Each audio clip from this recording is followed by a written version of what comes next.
Você está destruindo sua própria paz? Você já sentiu que sua casa, que deveria ser um refúgio, se tornou um campo de batalha? Pequenas discussões viram brigas intermináveis e a tensão no ar nunca desaparece.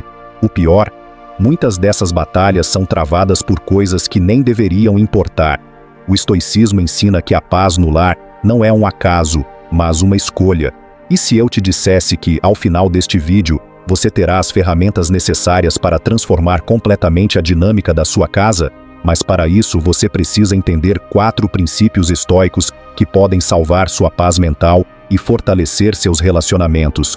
Fique até o final, porque o último princípio pode mudar sua perspectiva para sempre.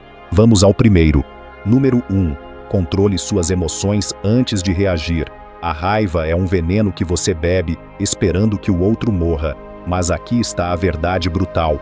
Quem mais sofre com a sua raiva é você.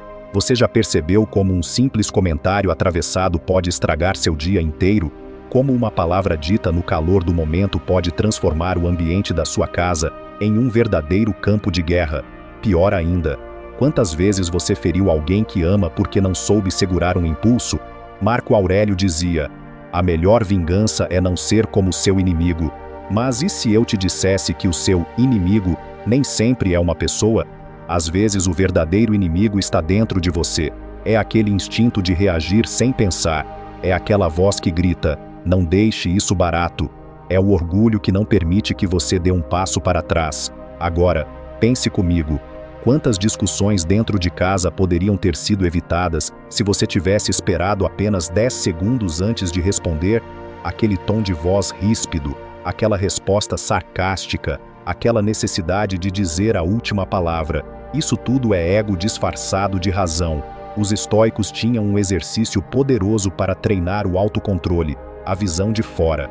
Na próxima vez que um conflito surgir, pare. Imagine que você não está envolvido. Você é um espectador. Você está assistindo a cena como se fosse um filme. Agora pergunte-se: como eu aconselharia um amigo nessa mesma situação? Essa resposta que eu quero dar agora vai resolver o problema ou apenas alimentar a discussão? Se eu estivesse no futuro, olhando para esse momento, essa briga ainda faria sentido?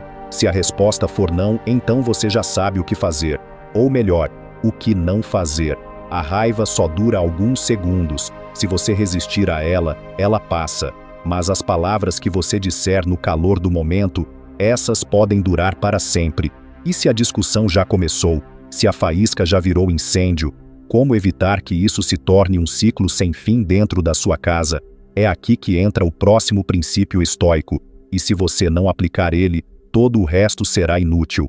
Número 2. Escolha suas batalhas com sabedoria. Sêneca dizia: nos preocupamos mais do que deveríamos com coisas que não têm importância. E ele estava certo. Mas será que você já percebeu o tamanho do problema? Pense no seu dia a dia. Quantas vezes você já brigou por um prato sujo na pia? Quantas discussões começaram porque alguém esqueceu uma toalha molhada na cama? Ou porque alguém demorou para responder uma mensagem? Agora, olhe para trás e me diga: isso mudou alguma coisa na sua vida? Porque a verdade incômoda é que muitas das batalhas que escolhemos travar são completamente inúteis. E, no entanto, insistimos nelas. Gastamos energia, desgastamos relacionamentos, criamos muros onde antes havia pontes. Por quê?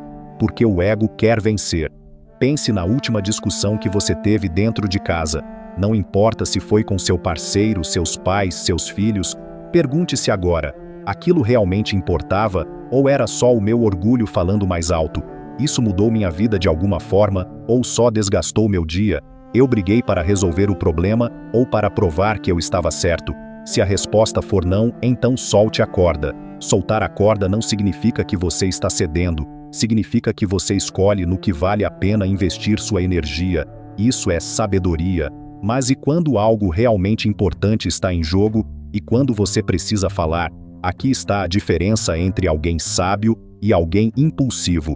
O impulsivo discute para vencer. O sábio discute para entender. Os estoicos não evitavam todas as discussões, mas eles sabiam que um diálogo só vale a pena se ele levar a uma solução, e não a mais ressentimento. Se você sente que precisa falar, pergunte-se: estou tentando encontrar uma solução ou apenas provar um ponto? Estou falando com calma ou apenas querendo descarregar minha frustração? Essa conversa vai melhorar a relação ou só criar mais distância? Se você não conseguir responder sim para pelo menos 2 dessas perguntas, então respire fundo e siga em frente, porque às vezes a melhor forma de manter a paz é simplesmente escolher o silêncio, e esse é o segundo princípio estoico. E quando você entender por que o silêncio é tão poderoso, verá que ele pode ser a sua maior arma para evitar conflitos desnecessários. Número 3. O silêncio muitas vezes é a melhor resposta. Epicteto dizia: se alguém fala mal de você, não se preocupe, a verdadeira vergonha é ser aquilo que estão dizendo. Mas você consegue aplicar isso? Seja sincero. O que acontece quando alguém te provoca? Quando jogam indiretas para você? Quando distorcem suas palavras ou tentam te colocar para baixo? Seu instinto provavelmente grita: eu preciso responder. O ego sussurra: você não pode deixar isso barato. Mas aqui está o problema. Quanto mais você responde, mais você fortalece o conflito, porque nem sempre a outra pessoa quer entendimento. Às vezes ela só quer brigar, ela quer extrair sua energia, quer que você se perca no jogo dela, e você entra toda vez. Mas agora, me diga, quantas vezes você realmente venceu uma discussão? Quantas vezes você saiu de uma briga pensando: ainda bem que eu respondi, agora está tudo resolvido? Provavelmente nunca. O silêncio é uma arma poderosa porque ele desarma o outro. O que acontece quando você não responde à provocação? O outro perde a força do ataque. A discussão se dissolve sozinha. Você mantém sua paz. Mas o silêncio não é fraqueza. O silêncio é estratégia. Veja bem, eu não estou dizendo que você deve aceitar qualquer coisa calado.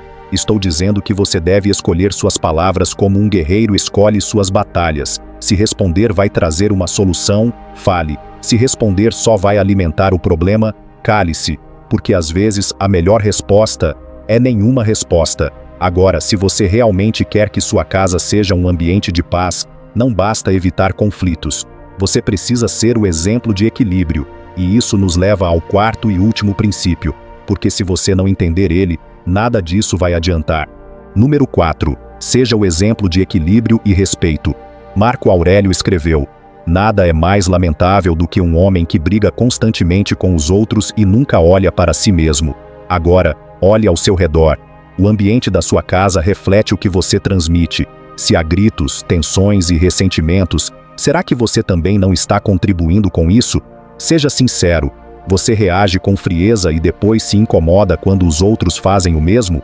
Você responde no automático e depois culpa os outros pelo clima pesado? Você exige paciência, mas se irrita com facilidade? Se sim, então você precisa entender uma verdade incômoda. Se você quer paz no seu lar, você precisa ser o primeiro a cultivá-la. Os estoicos tinham um princípio fundamental. O único comportamento que você pode controlar é o seu. Você não pode obrigar ninguém a mudar, mas você pode ser o exemplo que inspira a mudança. Pense nisso. Se você quer um ambiente mais pacífico, você está sendo uma pessoa mais pacífica? Se você quer mais respeito, você está demonstrando respeito antes de exigi-lo? Se você quer menos gritos, você está falando com calma, mesmo quando os outros não estão? Aqui está a verdade que muitos ignoram. O equilíbrio não se impõe, ele se espalha. Se você se torna a pessoa mais estável da casa, se você aprende a responder com calma, se você para de reagir no calor do momento, os outros vão notar. E com o tempo o ambiente ao seu redor começará a mudar, porque as pessoas não aprendem com discursos, elas aprendem com exemplos. Agora, eu preciso te perguntar, seus comportamentos hoje estão construindo a paz que você deseja ter? Ou você ainda está alimentando o caos que diz querer evitar? Reflita sobre isso. E se você realmente quer mudar, então vem o momento mais importante deste vídeo, porque agora eu tenho um desafio estoico para você. O desafio estoico. Agora que você sabe como manter a paz no lar, a pergunta é: você vai continuar reagindo da mesma forma de sempre ou vai aplicar esses princípios estoicos? Aqui está seu desafio. Nas próximas 24 horas, pratique o princípio que mais ressoou com você. E depois, volte aqui nos comentários e me conte o que aconteceu. O estoicismo não é sobre saber, é sobre praticar. Se você quer continuar essa jornada de sabedoria e equilíbrio, já sabe o que fazer. Inscreva-se no canal, porque os próximos vídeos vão te levar a um novo nível de autodomínio e clareza mental. Nos vemos lá.